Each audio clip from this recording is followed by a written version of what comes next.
Bon, ben, bonsoir coach, Bonsoir. ça va bien? Ouais, ça va, impeccable. Le beau temps est là, donc ça va. Ouais. Ça va, ça va. Bon. Lundi dernier, à peu près à cette heure-là, c'était le premier rendez-vous avec tout le monde. Oui, Tu as dit un petit mot aux joueurs. oui, Et moi, ce petit mot, il m'a marqué un petit peu.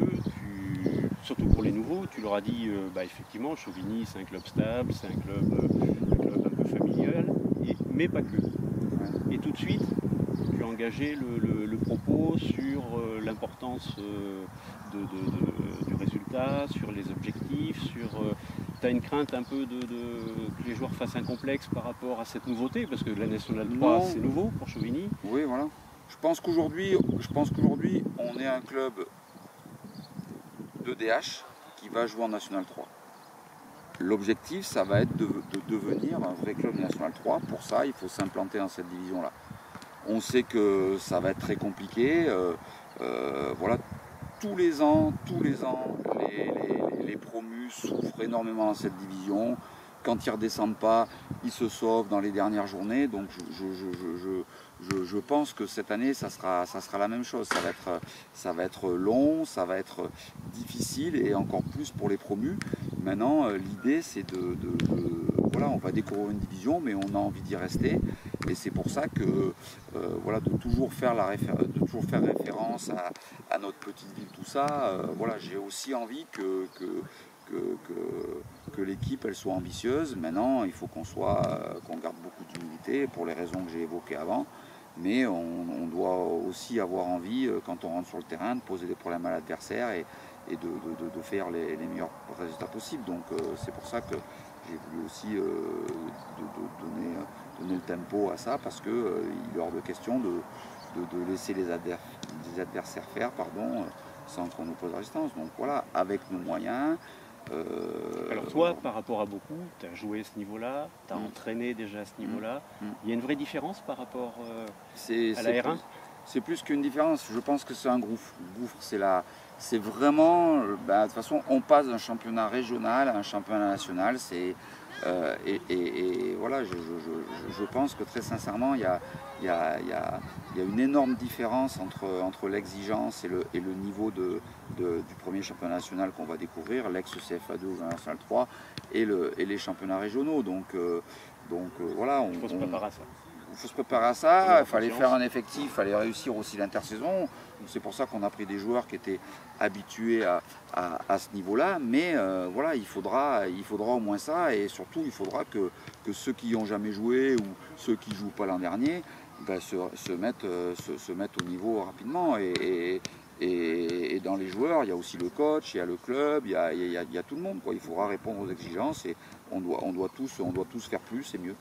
Alors si on doit parler du championnat, tu connais déjà à peu près la moitié des équipes. Ouais. On va dire jusqu'à Angoulême, Bordeaux, Mmh. Choré, Bressuire, Limoges, tout ça, Ouais. vous les avez joués, même si Ouais. ce n'est pas les mêmes joueurs. Ouais. Et après, à partir de là, toutes les autres sont nouvelles. Ouais. Et donc ça va être une vraie découverte avec un premier déplacement chez un gros, à Pau. Oui. C'est pas rien. Mmh. C'est une ville de football aussi, Oui, oui. une ville du Sud. Et donc, il y a une préparation particulière par rapport à ça. Il faut être bon tout de suite.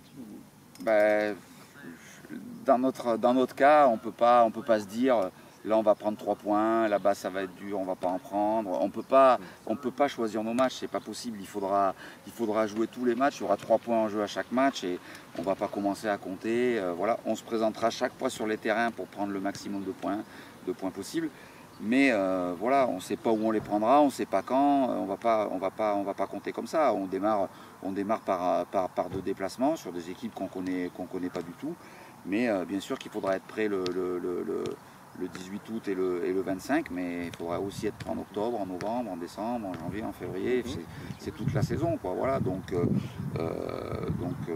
voilà, on sait qu'il y aura des moments difficiles, des moments, j'espère, où on sera mieux. Mais voilà, il faut s'y préparer et je pense qu'on est prêt à ça, mais encore une fois, sans faire de complexe et surtout sans avoir de regrets sur quoi que ce soit. Le pire pour nous, ça serait de passer à côté de nos matchs ou à côté de la division parce qu'on s'en fait un monde. Voilà. On sait que ça va être dur, ça c'est sûr, on ne va pas le répéter tous les lundis, tous les vendredis, mais par contre, voilà, à nous d'exister et pour pour ça, j'ai confiance dans l'effectif pour réaliser la meilleure saison possible. Alors la première réception, c'est Anglette, 1er septembre. Ouais. Qu'est-ce que tu as envie de dire aux supporters? Bah, Peut-être pas que sur le premier match d'ailleurs. Ouais, voilà, c'est ça, le discours c'est ça, c'est qu'on va avoir besoin de tout le monde. Il ne faudra pas faire un bilan après 2 matchs, après 3 matchs, après 5, après 6. La saison, elle sera réussie si je sais pas, le 15 mai ou le 25 mai, je ne sais pas exactement la date du dernier match, Chauvigny renouvelle son bail en National 3. Et voilà, ça va passer par des moments compliqués et on aura besoin de tout le monde, les dirigeants, les joueurs. Il faudra aussi garder beaucoup de positifs parce qu'on peut pas dire qu'il y a un gouffre entre la R1 et la National 3 et puis se dire qu'on va faire comme les saisons voilà, où on avait plutôt l'habitude de lutter dans le top 5, même enfin plus que régulièrement. Donc voilà, on sait que le top 5 c'est pas fait pour nous. Maintenant voilà, on aura besoin de nos supporters, mais voilà, ils vont découvrir aussi un autre niveau, d'autres équipes, et je pense que voilà, je le sens à travers les discours que j'ai avec les gens, les rencontres. Voilà, tout le monde est un petit peu excité par ce challenge, comme les joueurs, donc tant mieux. Voilà. Et puis c'est vrai qu'on bénéficie aussi quand même d'un public fidèle, de connaisseurs, tout ça. Donc je sais que cette année il y aura du monde au stade. Et en tout cas, ce que je peux leur dire, c'est surtout que l'équipe elle défendra chèrement les couleurs du club. Ça c'est sûr, ça c'est quelque chose qu'on faisait avant et qu'il faudra faire encore plus. Après, leur promettre des choses en termes de résultats ou de jeu, ça franchement c'est difficile à faire. 2 petites dernières questions. La première liée au championnat, le mois d'avril 2019, ça te parle? Non, peut-être pas. Non. Moi j'ai noté le 6 avril, réception de Montmorillon, et le 20 avril, réception de Poitiers. Le même mois, 2 derbies. Ouais, donc voilà, tu me l'apprends. Voilà, c'est vrai que on sait que dans notre division cette année, on a 2 clubs voisins. On sait que c'est 2 vrais derbys. Voilà, 2 vrais derbys. On sait que c'est des matchs qui sont toujours attendus par peut-être encore plus par l'environnement que par les joueurs. Mais on a vu l'an dernier que jouer les 2 matchs contre Montmorillon là en fin de saison. Voilà, c'est que du bonheur. Voilà, il y a une rivalité sportive, mais ça s'arrête là. Les joueurs maintenant se connaissent tous. Donc oui, forcément c'est 2 matchs qui compteront. Je ne savais pas qu'on les faisait le même mois et le même mois à domicile. Voilà, au mois d'avril, on aura fait beaucoup de matchs. Je ne sais pas où seront classées les équipes à ce moment-là, mais en tout cas c'est toujours un plaisir de jouer ces rencontres-là parce que voilà, il y a un environnement qui fait que forcément c'est facilitant au niveau de la motivation des joueurs. Il n'y a pas besoin de beaucoup leur parler dans ce genre de match-là.